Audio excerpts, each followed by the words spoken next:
out because apparently you are not letting him speak. So, No, it was the other case. sorry, it was the other way around. But then He was not letting me speak. right, Yeah. but he put it out like Yeah. that. And जब राम जैसे कोई contestant होते हैं जो इतने ज्यादा senior होते हैं, क्या आपको लगता है कि वो घर पे सबको डोमिनेट और मैनिपुलेट करने की कोशिश कर रहे हैं, जो अभी रिसेंटली बाहर भी आया that he was trying to do that? So what was your take on his game plan? See मुझे ऐसा लगता है कि देखिए एक सीनियरिटी की इज्जत होती है हमेशा और एक एज की भी इज्जत होती है हमेशा। और जब मेरी उनसे वो बहस हुई थी, मैंने शायद बाहर जाके आकांक्षा चमोला को ये बात बोली थी that I will be the last person on this planet to disrespect him. You know I love the man, I openly said that thing.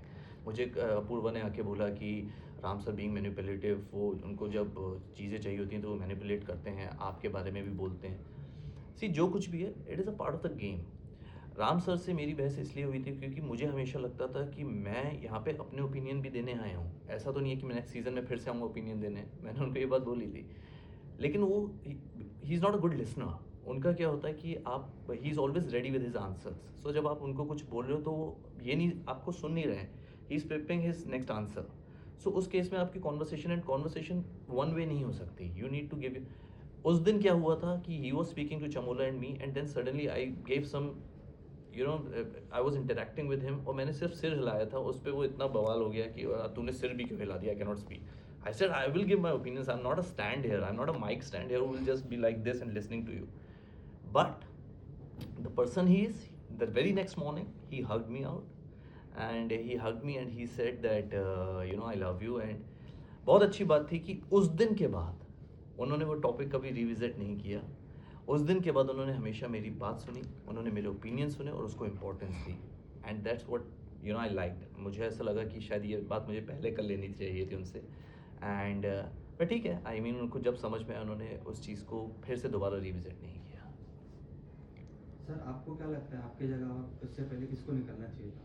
आपको अंदर होना चाहिए या जिसको निकलना चाहिए था उसको मैंने निकाल दिया था, बट अगर मुझे नहीं पता था कि वो लोग वापस आ जाएंगे, तो जो लोग निकले थे अगर ऐसा था तो फिर तो मुझे बस एक बात नहीं समझ में आई कि अगर इतना कुछ था कि अगर पूरे हफ्ते में आपको इतनी टास्क करवा के, आपको इतनी एक्टिविटी करवा के किसी को आप रेड एट रिस्क रखते हैं, उसके बाद उसको एलिमिनेट होते हैं, अगर आप उन्हीं को वापस ले आओगे, उनको इतनी पावर दे दोगे कि जो ग्रीन है उनके साथ आप टास्क करवाओगे, फिजिकल टास्क, तो definitely they have the advantage. वो बाहर से सब कुछ देख कर आए हैं, वो एक रात या 2 रात 5 रात जो बाहर रह कर आए हैं, वो पूरा गेम समझ कर आए हैं, उनको ब्रीफ मिली है और ब्रीफ मिलने के बाद वो वापस आए, definitely they have the advantage. So मैं ये नहीं कहूँगा कि मेरे से पहले किसको नहीं निकलना चाहिए था और निकलना चाहिए था, बट जो निकले थे मुझे ऐसा लगता है कि उनको वापस नहीं लाना चाहिए था। अगर लाना चाहिए था उनके पास एडवांटेज थी। सर आपने जब रिव्यू किया था उनको, तो आपकी वाइफ विन्नी को बहुत कमेंट आ रहे थे हम्म। उनके फैंडम से, उसके बारे में क्या होना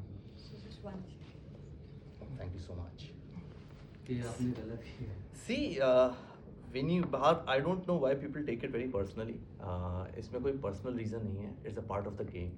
मैं अपना गेम खेल रहा था और मेरे पास अपने रीजंस थे योगेश को एविक्ट करने के। मैंने हमेशा कहा योगेश के साथ कभी भी मेरी किसी भी काइंड की कोई इंटरेक्शन नहीं थी, किसी भी तरीके का कोई केमिस्ट्री नहीं थी हम दोनों के बीच में।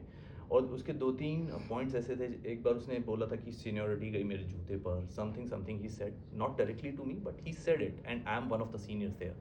और जिस तरीके से वो बात करता है, जब वो लड़ता है किसी से, तो वो जो तू तड़ाक होती है, उसने हर्षद के पिलो पे सर रखा था, तब भी उसने हर्षद से तू तड़ाक की थी, उससे पहले भी उसकी तू तड़ाक मैंने सुनी। तो समवेयर मुझे पता था कि ये किसी दिन ऐसा इसके साथ मेरे साथ भी होगा, तो ऐसा ही बर्ताव होने वाला है। तो I was very uncomfortable with that thing. तो मेरे पास अपने रीजंस थे। मैंने किसी को जो श्रेया दिखाने की कोशिश कर रही थी कि मैंने धीरज को कन्विंस किया, that was not the case.